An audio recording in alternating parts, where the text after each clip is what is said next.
И така, приятели, в това видео ще разкажа същинската част на тренировките и ще отделя забавната част за следващото видео, понеже иначе ще стане ужасно дълго видео. Как протичаше Айкидо лагер Нестинарка 2024? Първо всички ставахме рано, около 6:30 се събирахме пред лагера, след което слизаме в 7 часа на плажа. Започваме с дихателни упражнения. След дихателните упражнения правихме кратка медитация.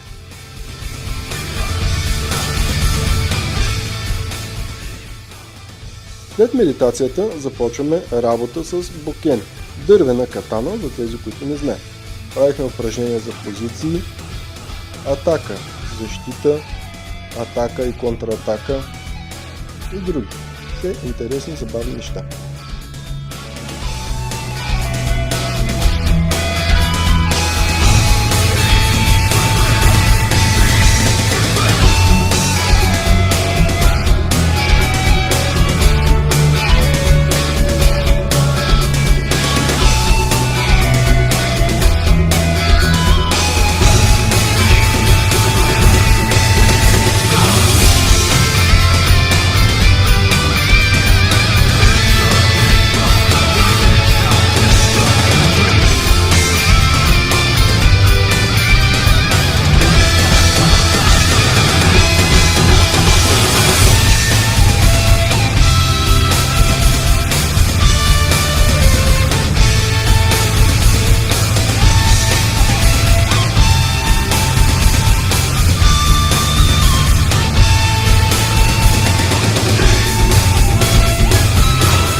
След края на първата тренировка, всеки имаше свободно време за плаж и за каквото пожелая да прави.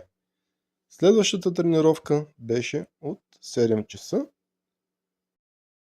Започваме работа с Джо. Също тренирахме въртене, атака, защита, Джо ката 1, както и катата на осенсей. Всеки според силите и възможностите си.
В следващото видео ще отделя за забавната част, игрите след тренировката и ще споделя за скоците във вода и други разни интересни неща, които се случиха на лагер. Също така искам да благодаря на Михаил Пенчев, човекът, който беше зад камерата, благодарение на който са всички тези прекрасни кадри. Благодаря, че гледахте и ако видеото ви е харесало, не забравяйте да ударите лайк бутон. До следващия път!